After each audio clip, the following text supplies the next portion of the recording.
Hi guys, welcome back to my channel. तो कैसे हैं आप सब? आई थिंक बहुत बढ़िया होंगे। आज मैं आपके लिए जो वीडियो लेके आया हूँ ये थोड़ा सा डिफरेंट रहने वाला है। इस वीडियो के अंदर हम बात करने वाले हैं हंटर 350 के उन प्रॉब्लम्स के बारे में जो मैंने पर्सनली फेस किया है और क्या उसका सॉल्यूशन है, मैं उसके बारे में बात करूँगा। क्योंकि हमेशा सिर्फ प्रॉब्लम्स के ऊपर बात करके हमें हाइप क्रिएट नहीं करना, हमें साथ में सॉल्यूशन भी देना है। तो आज जिन प्रॉब्लम्स के बारे में मैं बात करने वाला हूं उन सब का सॉल्यूशन भी मैं आपके लिए लेके आया हूं। तो मुझे उम्मीद है वीडियो आपको पसंद आएगी और अगर आपने चैनल सब्सक्राइब नहीं किया तो फटाफट से कर लीजिए और पूरी वीडियो में बने रहें। तो हो सकता है कि इस वीडियो को देखने के बाद जो आप प्रॉब्लम फेस कर रहे थे वो आपको फेस नहीं करनी पड़ेगी, क्योंकि इस वीडियो के अंदर मैंने आपको प्रॉब्लम के साथ सॉल्यूशन भी बताया है। तो चलिए शुरू करते हैं। तो बात करते हैं सबसे पहले इसके सस्पेंशन की।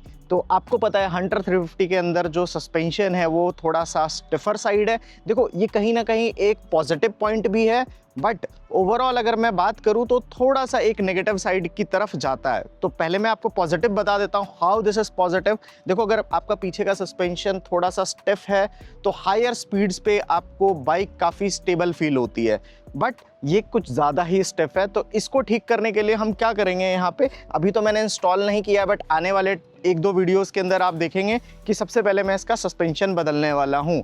आइदर हंटर 350 जो नई वाली आई है उसका सस्पेंशन इसके अंदर लगा देंगे या फिर एक क्लासिक का सस्पेंशन इसके अंदर लगा के टेस्ट करेंगे। सो अगर आप में से किसी ने किया है ऐसा तो मुझे कमेंट्स में बताना। तो मुझे लगता है इसका सस्पेंशन चेंज करना वर्थ इट होगा और मेरा कैसा एक्सपीरियंस रहेगा इसको चेंज करने में वो भी मैं आपको बताऊंगा। अगर आप एक हंटर 350 ओन करते हो तो ये प्रॉब्लम डेफिनेटली आप फेस करते होंगे। तो वो प्रॉब्लम है मिरर्स की वाइब्रेशन। जो स्टॉक मिरर्स हैं इसके वो काफ़ी वाइब्रेट करते हैं भाई। तो इसका सॉल्यूशन मैं आपको बता देता हूँ। इसका सॉल्यूशन ये है कि अगर आप इसके अंदर बार एंड मिरर्स या फिर एक टूरिंग मिरर्स इंस्टॉल कर लेते हैं तो आपकी वाइब्रेशन बिल्कुल ख़त्म हो जाएगी, ना के बराबर होगी और कहीं ना कहीं जो आपकी राइडिंग क्वालिटी और एक्सपीरियंस है वो बहुत ज़्यादा इंप्रूव हो जाएगी। सो मैं आपको रिकमेंड करूंगा कि आप कंपनी फिटेड चीज़ें लगाएं, बिकॉज कंपनी फिटेड चीज़ें होती है उसकी क्वालिटी बहुत अच्छी होती है और आपकी बाइक की कोई भी वारंटी वॉइड नहीं होगी। तो चलिए इसके नेक्स्ट प्रॉब्लम और सॉल्यूशन की तरफ आगे बढ़ते हैं। अगर आप एक हंटर 350 ओन करते हैं और आपकी बाइक किसी पॉट होल्स में से गुजरती है या फिर थोड़ा सा भी ऑफ रोडिंग पैच से गुजरती है तो इसके आगे फ्रंट वाले सेक्शन से आवाज़ आती है आपको, जो ऐसा आपको सुनने में लगेगा कि इसके शॉकर में से आ रही है, बट वो जो आवाज है वो इसके शॉकर में से नहीं आती है, व्हील का जो एक्सेल है उसके ड्राई होने से होता है।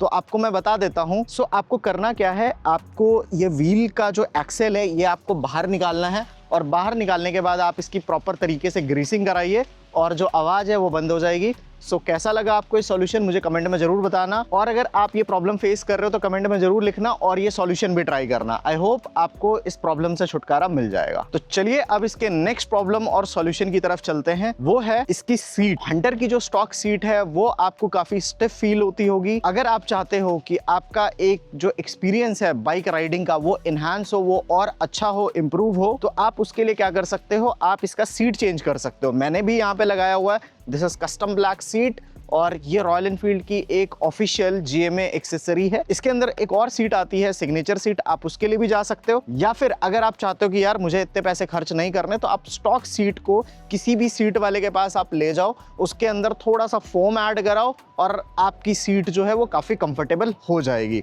सो कैसा लगा आपको सॉल्यूशन जरूर बताना मुझे कमेंट्स में और अगर आपने सीट के अंदर कोई मॉडिफिकेशन करी है तो वो भी मुझे आप बताना। चलिए बात करते हैं इसके नेक्स्ट प्रॉब्लम और सॉल्यूशन की तरफ। तो हंटर 350 अगर आप ओन करते हो तो भाई ये प्रॉब्लम तो डेफिनेटली 100% सभी ने फेस करी होगी। वो ये है इसका टाइट क्लच।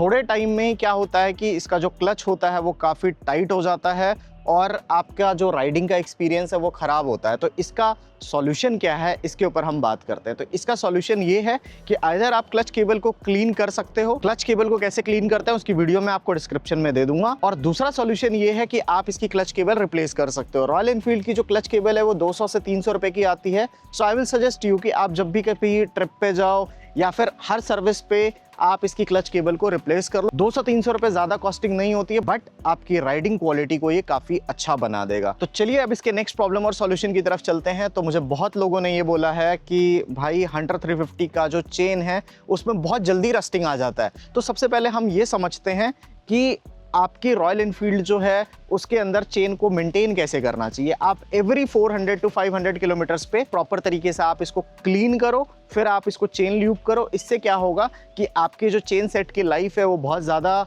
रहेगी और साथ में आपको इस बाइक का जो राइड है वो बहुत ही स्मूथ फील होगा। चेन क्लीनिंग और चेन ल्यूब एक बहुत ही इंपॉर्टेंट पार्ट रहता है किसी भी बाइक के अंदर। आप चाहे कोई भी बाइक ओन करते हो, थोड़े टाइम में आप चेन ल्यूब और चेन क्लीन कर लो, इससे आपकी बाइक की राइडिंग क्वालिटी बहुत अच्छी हो जाएगी। तो चलिए अब इसके नेक्स्ट प्रॉब्लम और सॉल्यूशन की तरफ चलते हैं।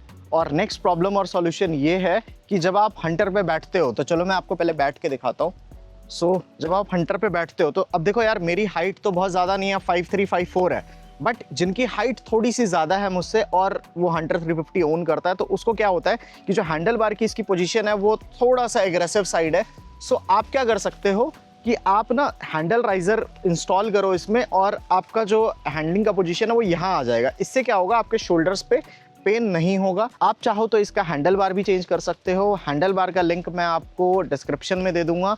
आप इसके अंदर लगा सकते हो स्क्रैम्बलर स्टाइल का हैंडल बार, जो आपके हैंडल बार को थोड़ा सा वाइड करेगा और अपराइट पोजीशन में आप बैठोगे और आपकी राइडिंग क्वालिटी बहुत अच्छी हो जाएगी। चलिए अब इसके नेक्स्ट प्रॉब्लम और सॉल्यूशन की तरफ चलते हैं। बहुत सारे लोगों ने मुझे कमेंट में ये भी लिखा है, सर इस बाइक के अंदर से बहुत ज़्यादा हमें टैपेड नॉइस आती है। टैपेड नॉइस के लिए आप क्या कर सकते हैं, आप इसको एवरी ऑल्टरनेट सर्विस पे आप इसको एडजस्ट करा सकते हैं और अगर आप इसको एडजस्ट कराएंगे तो आपकी बाइक बहुत अच्छी चलेगी। तो चलिए अब इसके नेक्स्ट प्रॉब्लम और सॉल्यूशन की तरफ आगे बढ़ते हैं। बहुत लोगों ने मुझे बोला है कि हंटर 350 जो है वो एवरेज नहीं दे रही है। तो एवरेज जो होता है टोटली आपके राइडिंग स्टाइल पे भी डिपेंड करता है और आपकी बाइक कितनी मेंटेन्ड है इस पे भी डिपेंड करता है। तो अभी जो मैं आपको एक टिप देने वाला हूँ, इससे कहीं ना कहीं आपके एवरेज पे थोड़ा बहुत फर्क जरूर पड़ेगा। और वो ये है कि जब आप अपनी बाइक को चलाते हो, आप उसको एक कांस्टेंट स्पीड में रखो, ज्यादातर रखने की कोशिश करो, पर गियर पे चलाओ आप उसको। जब आप अपनी बाइक चलाते हो तो इसके मीटर में आपको ना एक इको मोड लिखा आता होगा। आप कोशिश करो अपनी बाइक को ज्यादातर इको मोड में चलाने के लिए। इससे क्या होगा, आपकी बाइक का एवरेज जो है वो थोड़ा बढ़ जाएगा। और ये करने के बाद अगर आपको थोड़ा सा भी इंक्रीज मिलता है तो आप मुझे कमेंट में आके जरूर थैंक्स लिख के जाना। तो मुझे लगता है ये आपकी बाइक का एवरेज जरूर बढ़ा देगी। तो चलिए बात करते हैं इसके नेक्स्ट प्रॉब्लम की तरफ। और नेक्स्ट प्रॉब्लम, काफ़ी लोग ये कहते हैं कि इस बाइक की ब्रेकिंग अच्छी नहीं है। तो मैं आपकी जानकारी के लिए बता दूं, टाइम टू टाइम अगर आप इसके ब्रेक पैड्स चेंज करेंगे और टायर की कंडीशन आपकी अच्छी है तो ऐसी कोई भी प्रॉब्लम आप फेस नहीं करोगे।